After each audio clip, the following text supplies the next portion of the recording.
My parents humiliated me, praising my successful brother at their anniversary, until I exposed his dark secret, and now he's crying and begging. I'm Lauren Morse, 30 years old, living in Omaha, Nebraska, where I've built a life far from my family's judgmental eyes.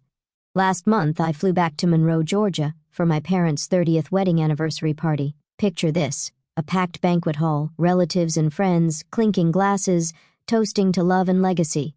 Then my dad stands up, his voice booming over the chatter. Our son, he says, beaming with pride, is successful and responsible, unlike you, Lauren. He doesn't need handouts to get by. The room erupts in laughter. My mom chimes in, smirking. Yeah, Lauren, still figuring things out, probably begging for cash. The crowd laughs harder, their eyes cutting into me like knives. I stood there, heart pounding, gripping my glass so tightly it nearly shattered. They thought they knew me. They thought they knew him. But they had no idea what was coming.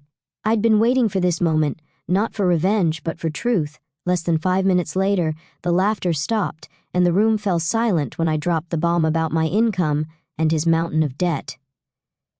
If you've ever been misjudged by your own family, share your story in the comments. I'm reading every single one.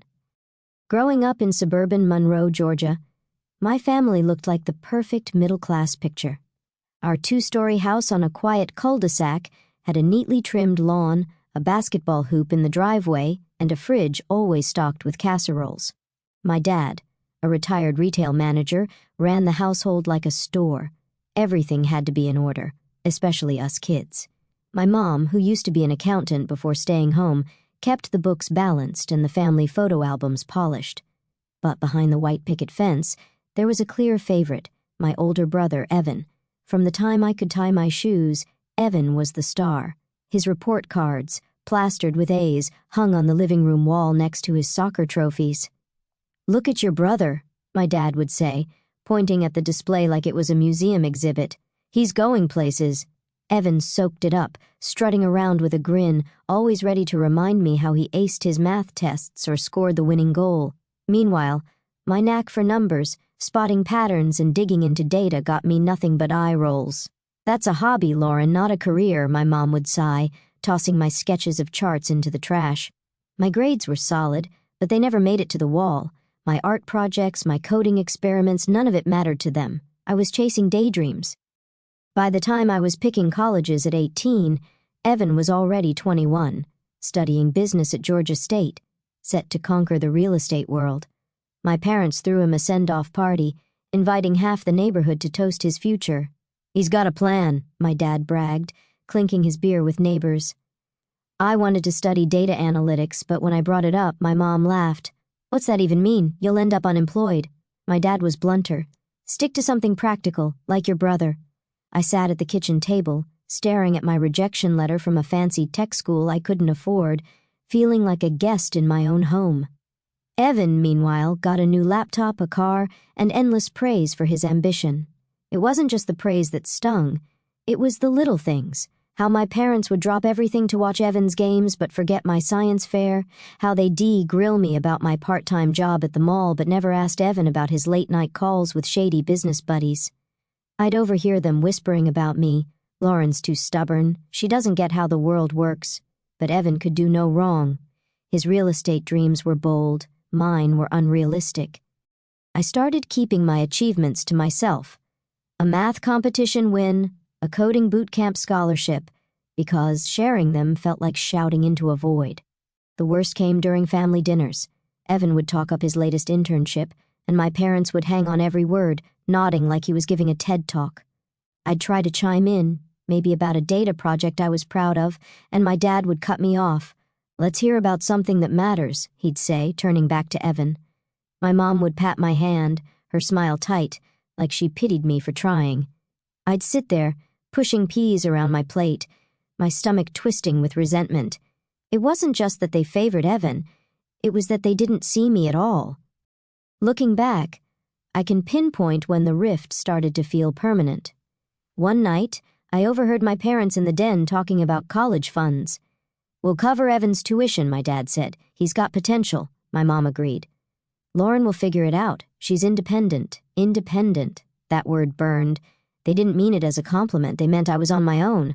I was 18, staring down a future they didn't believe in, while Evan got a free ride. That moment cemented it. I had to prove them wrong, not for their approval, but for myself. The summer before college, I faced my first major clash with my family.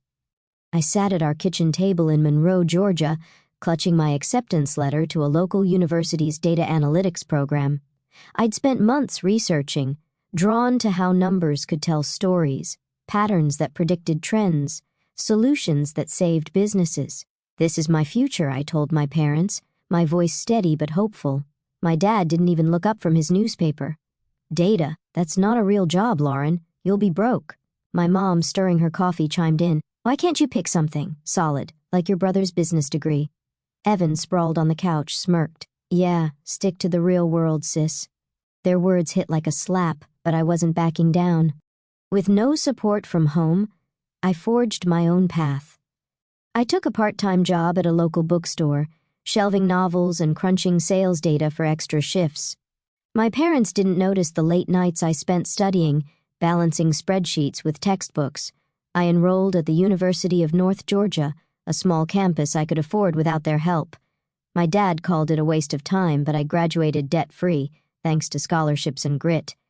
At 22, I packed my bags and moved to Omaha, Nebraska, a city buzzing with startups, perfect for a data analyst like me. I landed a gig at a marketing firm, turning raw numbers into campaigns that drove millions in revenue. By 25, I was leading projects, my salary climbing to 6 figures. No loans, no handouts, just my own hustle. Meanwhile, Evan was basking in my parents' praise. His real estate ventures in Atlanta were the talk of every family call.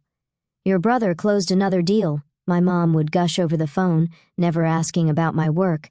My dad sent me articles about Evan's promising projects, as if I needed a reminder of his supposed success.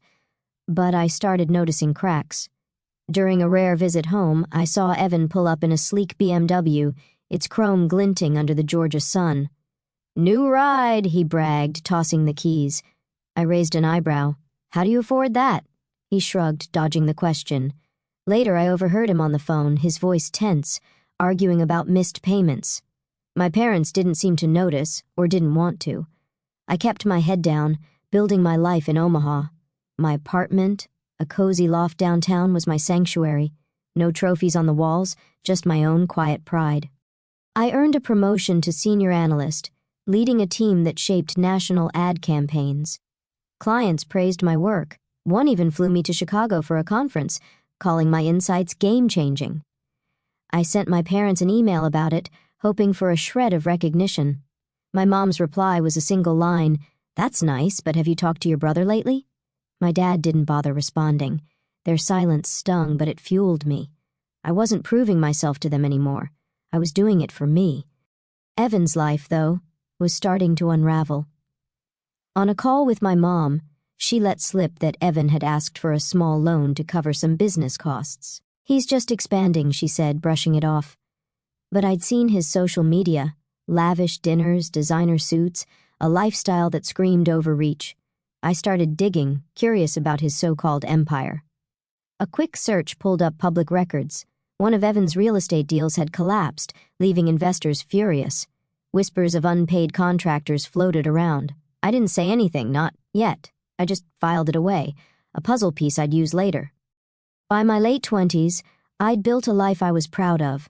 My bank account was solid, my career was soaring, and I had no debt tying me down.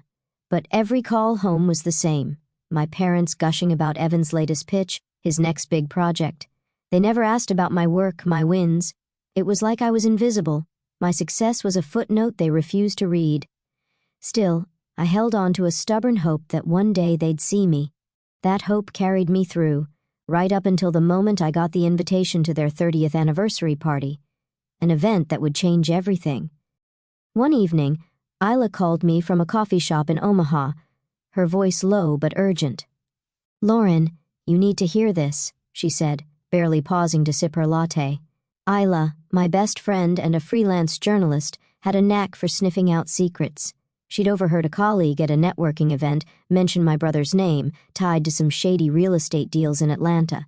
They said Evan's in over his head, she told me, her words sinking in like a stone.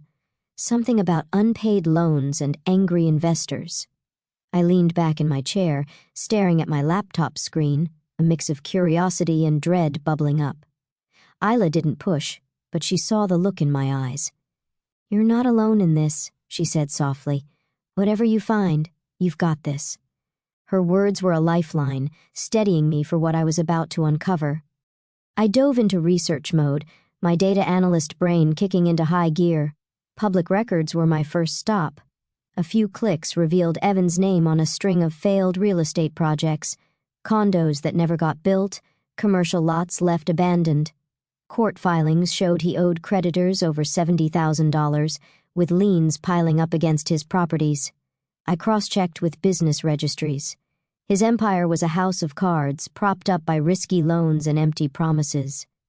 My stomach churned as I pieced it together. Evan wasn't the golden boy my parents painted him as. He was drowning in debt. What hit harder was learning my parents were covering for him.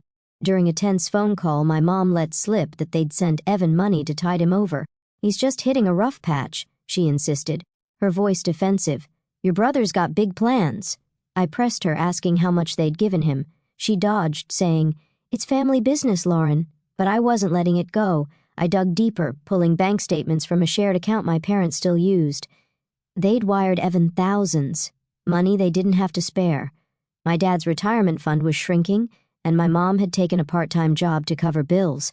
They were bleeding cash to prop up Evan's facade, while their own finances teetered on the edge. I confronted my dad over the phone, keeping my tone even. "Why are you bailing him out?" I asked. He snapped back. "Your brother's building something real. You wouldn't understand." His dismissal stung, but it wasn't new. What was new was the evidence piling up. I found emails between Evan and a lender, begging for extensions on payments he couldn't make. Another search turned up a forum where contractors complained about his unpaid invoices. The more I uncovered, the clearer it became. Evan's success was a mirage, built on lies and borrowed time. Isla's call had lit the spark, but my own instincts kept me digging. I started noticing patterns in Evan's behavior, how he dodged my questions about his business, how his social media flaunted vacations and watches he couldn't possibly afford. I remembered a family call where he bragged about a new deal, but his voice cracked when my mom asked about the details. My parents didn't notice, too busy praising his ambition. I did. That crack was the first thread I pulled, unraveling the myth they'd built around him. The deeper I went, the angrier I got. Not just at Evan, but at my parents for enabling him. They'd lecture me about responsibility while funneling money to a sinking ship. I thought about calling Evan out, but I held back. Confronting him now would tip him off, and I wanted hard proof before I made a move. So I kept quiet, saving screenshots, documents, anything that could expose the truth. My parents' 30th anniversary party was looming, and something told me it would be the perfect stage to set things right. A month before the party, I got an email from my mom with a flashy digital invitation. They were throwing a grand celebration in Monroe, Georgia, at a swanky banquet hall, complete with catered food, a live band, and a guest list packed with relatives and old friends. "We're pulling out all the stops," she wrote, her words dripping with pride. I stared at the screen, a knot forming in my stomach. My parents weren't the type to splurge like this, not with their retirement account dwindling and my mom's new part-time gig at a local bank. Something didn't add up. I booked a flight from Omaha to Monroe, determined to figure out what was going on. When I arrived at my childhood home, the air felt thick with tension. My dad was on the phone, arguing with someone about a payment plan, his face red. My mom was sorting through catering menus, muttering about costs but brushing off my questions. "It's a special occasion," she said, avoiding my eyes. I noticed a stack of bills on the kitchen counter, past due notices from a credit union. Later, I overheard my dad whisper to my mom, "We'll cover Evan's share, too." My heart sank. They'd taken out a loan, not just for the party, but to bail out my brother again. I checked their bank statements on the family account. $5,000 wired to Evan last month, plus a $10,000 loan for the venue. Their savings were nearly gone. I confronted my mom in the living room, keeping my voice calm. "Why are you borrowing money for this?" I asked. She waved me off. "Your brother is helping with his connections. He's doing fine." But I knew better. Evan's connections were a front. His debts were mounting, and my parents were sinking with him. I didn't push further, they'd only dig in deeper. Instead, I started preparing. If they wanted to parade Evan as their pride and joy, I'd show them the truth. I spent nights in my old bedroom compiling a file, bank statements proving my 6-figure income, tax returns showing no debt, and copies of Evan's liens and creditor complaints. I organized it all into a sleek presentation, every number a bullet in my arsenal. The day before I left for Monroe, I met Ela for coffee in Omaha. She was in town for a freelance assignment, covering a tech conference.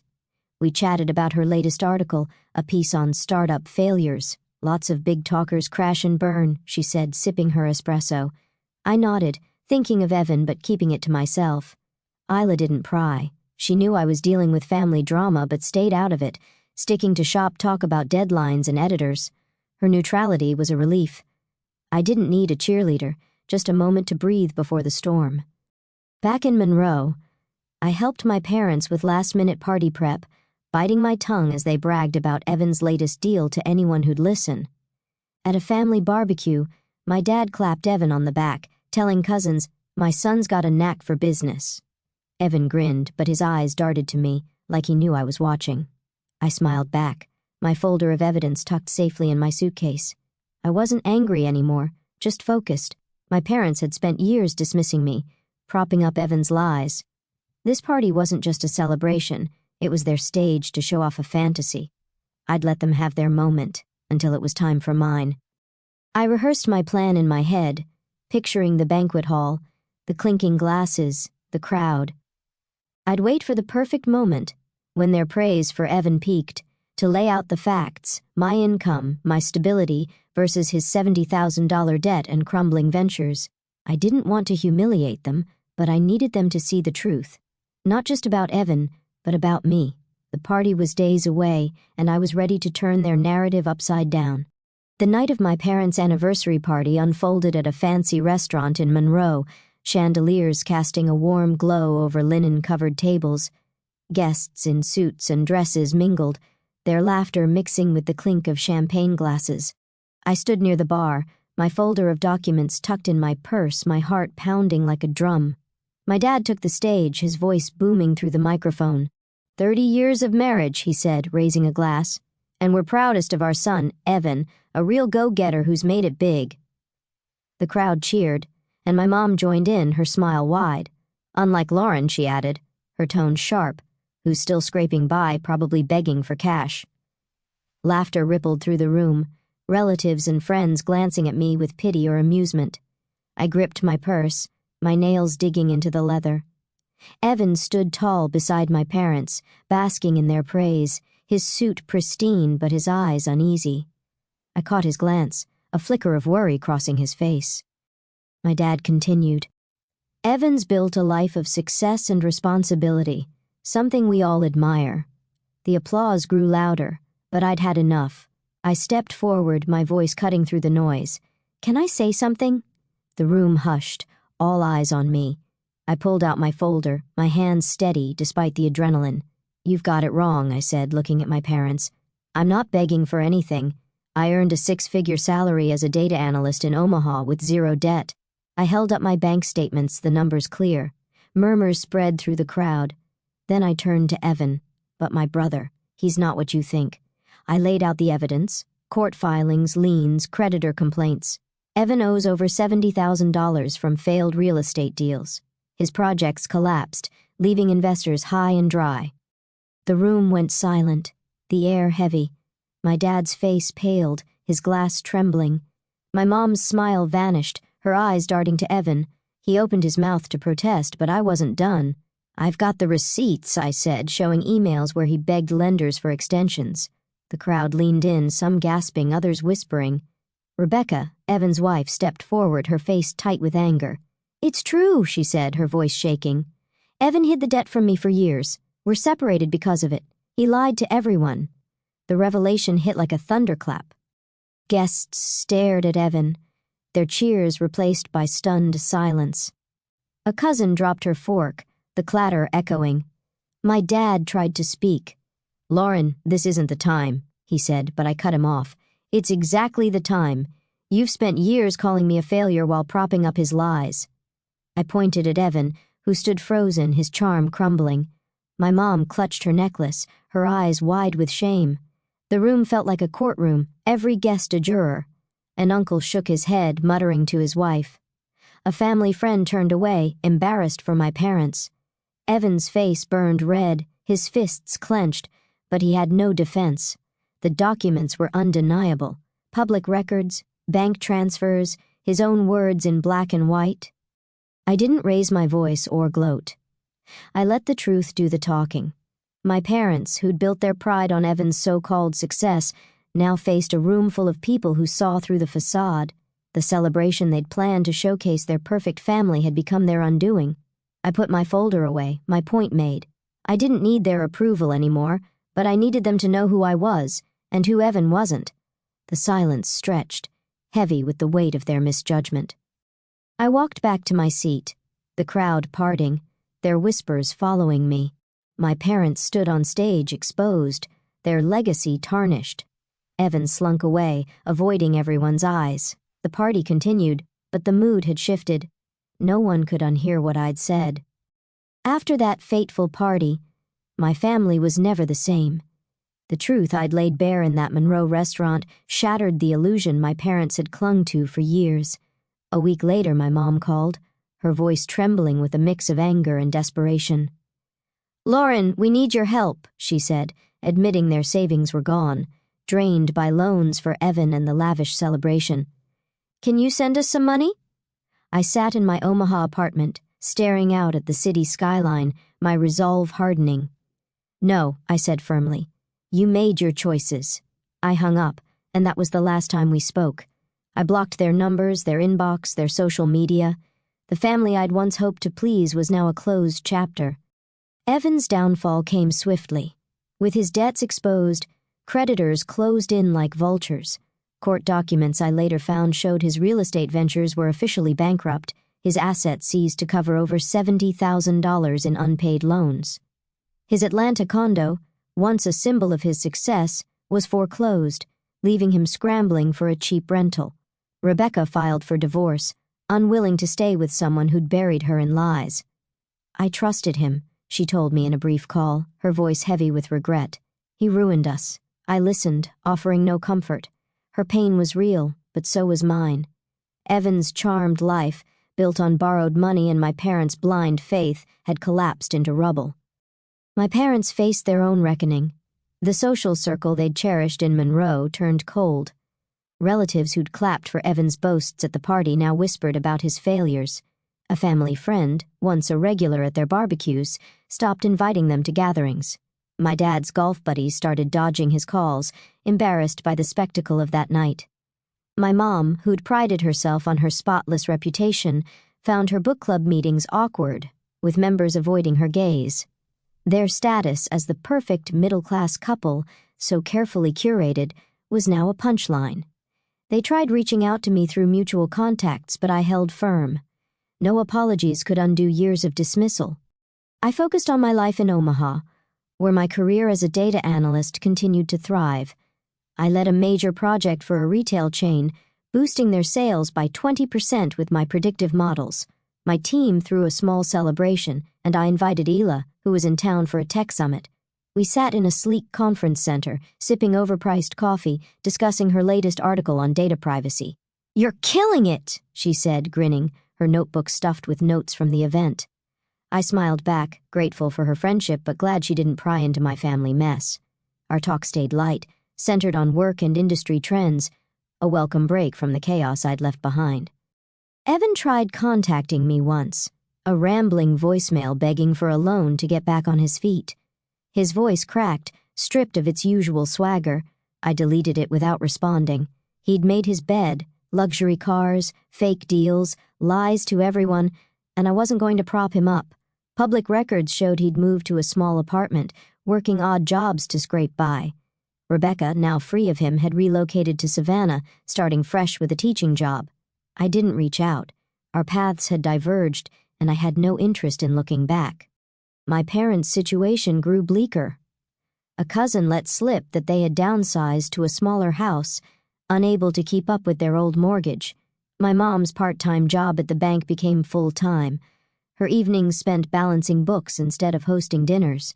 My dad, once the proud patriarch, withdrew, his confidence shaken. They'd bet everything on Evan, ignoring me, and now they were paying the price, financially and socially. I felt no satisfaction, only a dull ache for the family we could have been. But I'd made my choice, to protect my peace, to live for myself. A year after that fateful party, I stood stronger than ever in Omaha. My life was a testament to choices made on my own terms. My career as a data analyst soared. I'd just secured a contract with a national tech firm, my strategies driving their growth. My apartment, with its view of the Missouri River, was a space I'd built without anyone's approval.